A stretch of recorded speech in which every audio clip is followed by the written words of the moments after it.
Qarabağın taleyini dəyişən gün 2023-cü ilin sentyabrı idi. Amma həmin günün qapısı bir il əvvəl açılmışdı. 2022-ci ilin avqustunda Azərbaycan ordusu qisas əməliyyatını həyata keçirdi. Həmin əməliyyat cəmi bir neçə saat davam etsə də, sonraki bütün hadisələrin istiqamətini dəyişdi. Qırqqız və Sarıbaba yüksəklikləri nəzarətə götürüldü. Qanunsuz silahlı dəstələrin mövqeləri dağıdıldı və ilk dəfə açıq şəkildə göründü ki, Qarabağda təşəbbüs artıq tam şəkildə Azərbaycanın əlindədir. 4 il sonra həmin əməliyyata baxanda görünən mənzərə tamam fərqlidir. Qisas yalnız bir təxribatın cavabı deyildi. O, Qarabağda hərbi üstünlüyün möhkəmləndiyini, siyasi iradənin nümayiş olunduğu və son nəticədə Azərbaycanın bütün ərazisində suverenliyini tam bərpa etməsinə aparan prosesin başlanğıc mərhələlərindən biri idi. 2020-ci ilin 44 günlük vətən müharibəsindən sonra imzalanmış 10 noyabr üçtərəfli bəyanatı bölgədə yeni reallıq yaratmışdı. Azərbaycan ərazilərinin böyük hissəsini işğaldan azad etmişdi. Lakin Qarabağda qalan qanunsuz erməni silahlı dəstələri fəaliyyətini davam etdirirdi. Onlar vaxtaşırı Azərbaycan ordusunun mövqelərinə qarşı silahlı təxribatlar törədir. Həm şərti sərhəddə,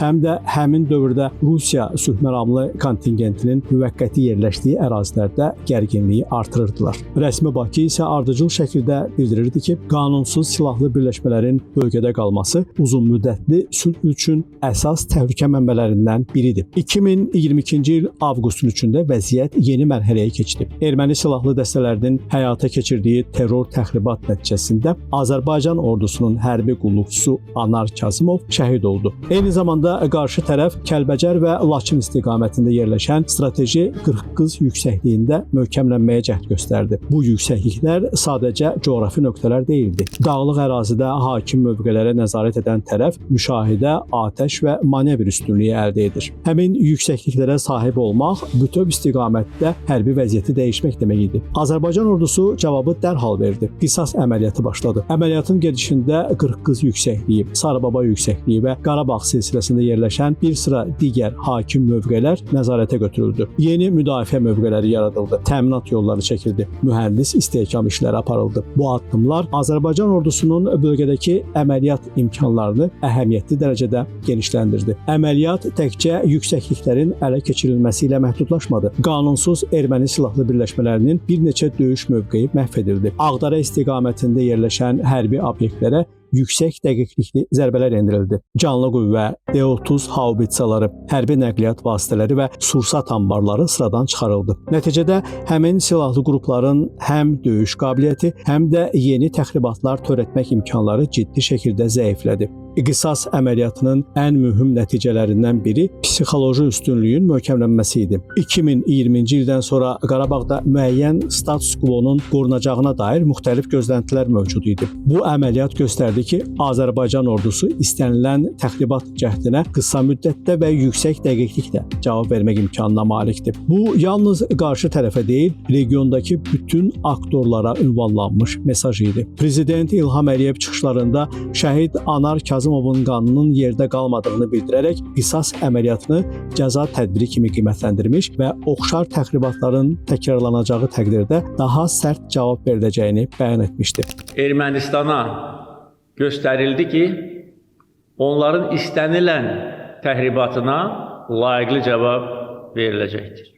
Və qısa müddət ərzində bütün istiqamətlər üzrə əhəmiyyətli dərəcədə hərbi uğurlar əldə etmişlər. Həmin bəyanatlar sonraki hadisələrin anonsu kimi də oxunurdu. 2022-ci ilin avqustundan sonra Qarabağda proseslər əvvəlki məcrada davam etmədi. Azərbaycan ordusu strateji təşəbbüsü ardıcıl şəkildə qorudu. 2023-cü ilin iyulunda növbəti lokal cavab tədbiri həyata keçirildi. İctimaiyyət arasında qisas 2 kimi tanınan həmin əməliyyat əvvəlki strategiyanın davamı idi. Artıq söhbət təsadüfi reaksiya modelindən getmirdi. Bu, mərhələli şəkildə icra olunan təhlükəsizlik konsepsiyası idi. Hər addım növbəti addım üçün əlverişli şərait yaradırdı. Hər yüksəklik, hər mövqe və hər taktiki üstünlük son nəticəyə yaxınlaşdırırdı. Bu proses 2023-cü ilin sentyabrında keçirilən lokal antiterror tədbirləri ilə yekunlaşdı. Qarabağdakı qanunsuz silahlı birləşmələr tərksilah edildi. Separatçı qurum fəaliyyətini dayandırdı.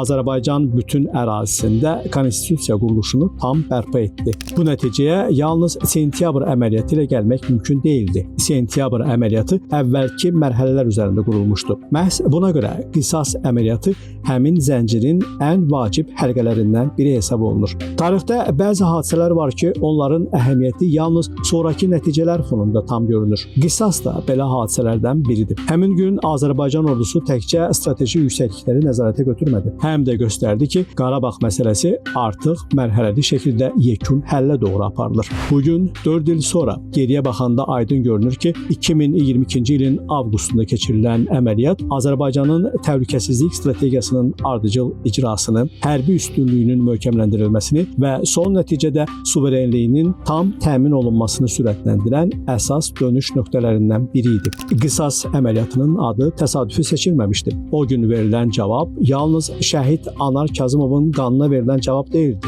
Həmin cavab Qarabağda yeni mərhələnin başladığını göstərdi və tarix sübut etdi ki, o əməliyyatdan sonra geriyə dönüş olmadı. Jalə Rövşən, Namiq Abbasov, Today Press TV.